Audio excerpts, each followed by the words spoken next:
20 Israeli hostages thought to be alive in Gaza are expected to be freed anytime now. Nearly 2,000 Palestinian prisoners, meanwhile, and detainees in Israel will also be freed as part of the first crucial phase of the US brokered ceasefire deal. As Vishnu Shom is highlighting, an emotional and historic moment is just moments away.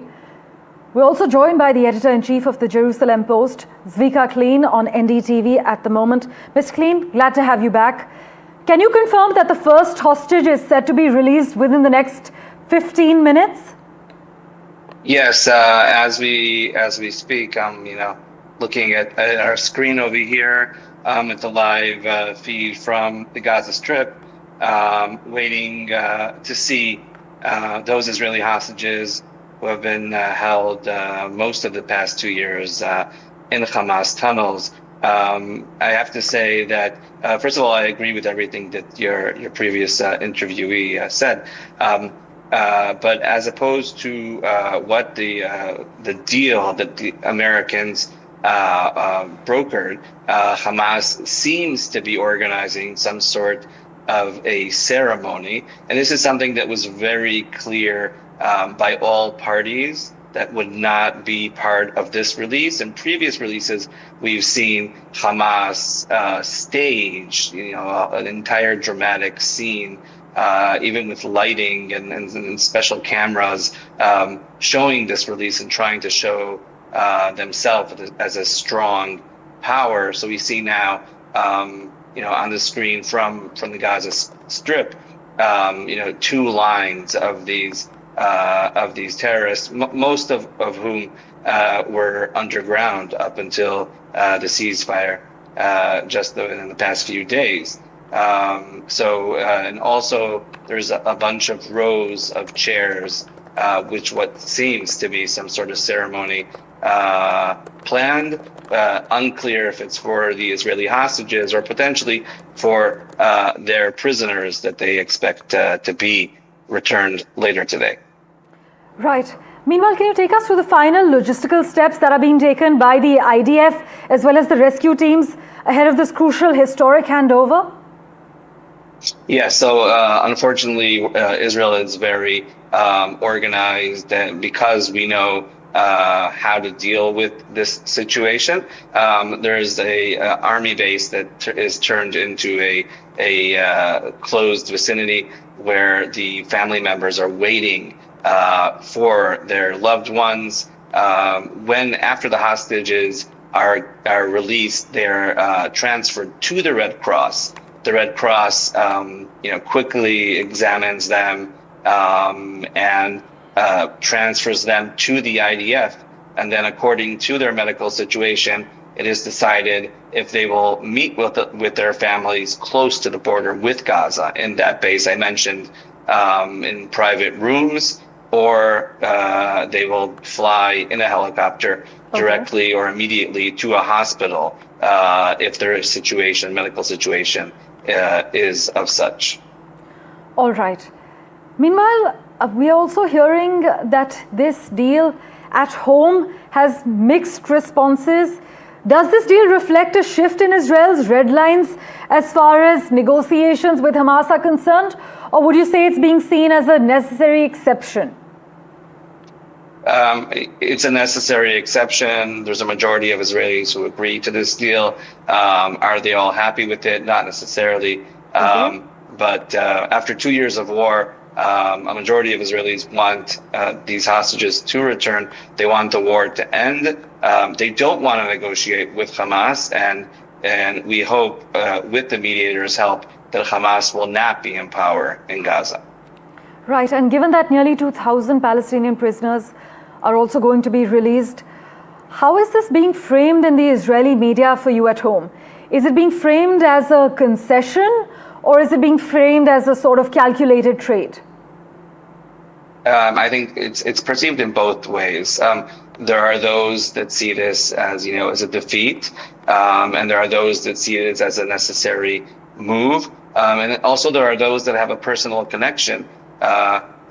One of the people being released may have murdered, potentially, or maybe have murdered someone in their family. It could be their spouse, parents, brother, children.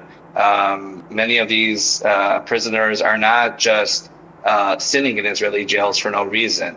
They were either part of, a terror attack. They may have killed themselves, actually, Israelis. So it's a very emotional situation when you know that someone will be released and that person was directly responsible for the murder of someone you love. Absolutely. Also, Mr. Kleen, what role has US diplomacy played behind the scenes? How is Trump's involvement being viewed in Israeli political circles? We have seen the optics quite loud out there as far as the Tel Aviv beach display is concerned. But take us through what's happening behind the scenes and the perception as far as Trump's involvement in Israeli political circles is concerned.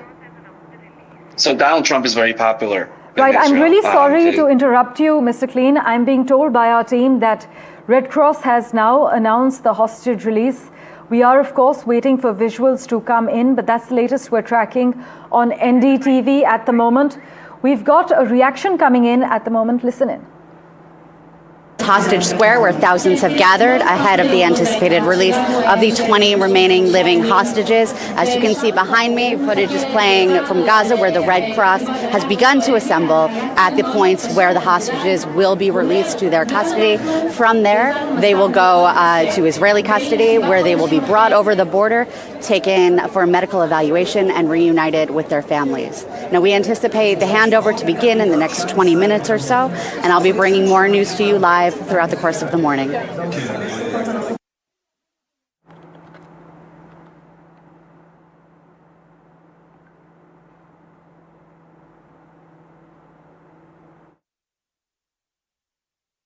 This is not just a humanitarian breakthrough, but a deeply political one with emotional stakes on both sides, potential ripple effects across the region. As you can see through these visuals, families are waiting, eyes are watching, and the world is holding its breath. Mr. Kleen, editor-in-chief of the Jerusalem Post, is with us at the moment. Mr. Kleen, we were talking about the role of the US and the role that Trump has played. What role has US diplomacy played behind the scenes, and how is Trump's involvement being viewed as far as Israeli political circles are concerned? So, as I was mentioning before, President Trump has a very high support rating here in Israel, and therefore Israelis, most Israelis, I would say, not all of them, see in a positive light the fact that he was involved, mediated, and wanted to make this actually happen. And we could actually see it on the screen at the moment in Gaza. It seems like some sort of swap is about to be taking place, and it's a moment that Israelis have been waiting for far too long. Is the US or any international presence overseeing or verifying the transfers on the ground? The United States is working very close with the Israeli government, as well as the Israeli Defense Forces and CENTCOM from the US, in addition to also the mediators, Qatar and Egypt, who are all monitoring and assisting in a very close vicinity. Speaking of Egypt and Qatar, Mr. Kleen, what role are they playing in overseeing or facilitating this handover, if you could brief our viewers? First of all, they made it happen. They put a lot of pressure on Hamas for it to take place. They also, guaranteed certain things to both sides that would take place. So if certain sides don't, fulfill their commitment, then then both Egypt and Qatar will try and make sure that actually does happen, or make sure there's implications to that act. Right. Mr. Kleen, also something I want to crucially touch upon is the editorial stance of your newsroom on the transparency of this deal. What does your newsroom believe? Have all stakeholders been held accountable, including Hamas and the Israeli state? We are an Israeli news outlet, and we have a variety of opinions. Though I would say that we don't see this as two sides. We see this as the side of a nation that rebuilt its homeland here in 1948. That we were massacred, and there was an attempt for a genocide on October 7th, 2023. Most of our writers, as well as most of Israelis, see this war as an unfortunate war, but a necessary war. Right, and also in terms of the key objectives that we are expecting at the Sharm el-Sheikh summit, what do you think will be the key takeaways? And do you think that regional powers are very committed to endorsing this US-led peace framework going forward as well? It's unclear. I think it's unfortunate that Israel isn't at the table at that summit. Yes. We'll have to see, but I think the United States really has shown its full support to Israel. So most Israelis, I would say, have a large support in President Trump to make sure that the Israeli perspective is represented there. So how would you then see this moment impacting the collective Israeli psyche? Right. I'm told breaking news is coming in at the moment. We are witnessing the first hostage release. We are, of course, waiting for visuals to appear on our screens. But a historic and emotional moment is unfolding right now. The hostage release process has officially begun, with 20 hostages believed to be alive and in Hamas custody expected to walk freely in just a few moments from now. In return, as we have been covering, nearly 2,000 Palestinian prisoners and detainees will be released from Israeli custody, which is part of a landmark US-brokered ceasefire agreement. A historic and emotional moment is unfolding at the moment as we are getting news of the hostage release process officially beginning, with 20 Israeli hostages believed to be alive and in Hamas custody expected to walk free shortly in just a few moments from now. That's the latest we're tracking on NDTV. Let's go across to Vishnu Shom for the latest. Vishnu, what are the latest details you can disclose currently? Well, at this stage, all that we can say is that this is a process which is likely to be happening right now, with Hamas representatives walking over to the handover point and with the first batch of hostages who are being released. There is a certain formality over here. There would be a handover, presumably, of Palestinian or Hamas supporters from the Israeli side as well, because that's clearly part of the deal. But I think the larger question is, when this process ends today, the entire hostage saga, which Israel has been facing for so long, comes to an end once and for all. And secondly, I think the larger question, is this truly the beginning of the end of the war? Yes, the hostages are being released, and yes, that is a national priority in Israel. But in terms of the future of Gaza, do we have any real answers? Not quite. Do we have clarity on the nature of the interim setup in Gaza? No, not quite. Will Hamas be definitively disarmed? Because that is a primary demand of the Israeli government. Again, that's something that needs to be looked at and worked out. So does this step mark an end to the violence, as it were, is something that we're going to have to wait and see.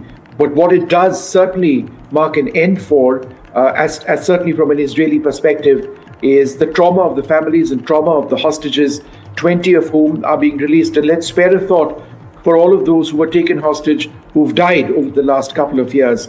Earlier on, a few months back, there were images which had also come in of emaciated hostages looking absolutely starving. So the health and the well-being of these hostages is certainly something which would be stabilized in a really quick period of time. The images that you see are from Hostage Square in Tel Aviv. I was there a couple of weeks back. There is a tunnel over there which has been made to replicate what the tunnels inside Gaza or underneath Gaza, where a lot of these hostages have been kept, to sort of indicate to people just how horrific things are. There's a bombed out vehicle there as well in Gaza Square, where to show you about the loss of people in cars, which many of which were destroyed near the music festival, where so many were targeted by Gaza on the 7th, by Hamas on the 7th of October, a couple of years back. But now there is this joy of celebration that you see on the right-hand side of your screen, of family members and others dancing for joy. It's a huge national cause in Israel. There isn't a part of Israel where you will not find these yellow banners of family members saying, "Bring our hostages back home." In as much as Israel has suffered terribly in the hands of terrorists and Hamas and Hezbollah and the Iranians and the Houthis for such a long period of time, going back well beyond this immediate crisis, I think the sense that these hostages need to be brought back has been overwhelming. But I think it is important to constantly refer to the larger issue as well, that there are two sides to this entire crisis. There is humanitarian peril in Gaza right now. Upwards of 50,000 people have lost their lives. Is there necessarily a road over there which leads to a lasting peace? Who's going to be rebuilding Gaza itself? Will Qatar, for example, step in with funds? Is the Hamas going to stop operating as an entity or not? Let's not for a moment forget about innocent people who have nothing to do with terrorism stuck in Gaza in the middle of this nightmare, who've had their homes completely destroyed. So two parts of this: joy and celebration in Israel and the return of these hostages, but certainly, hopefully, the beginning of the end of the horror in Gaza.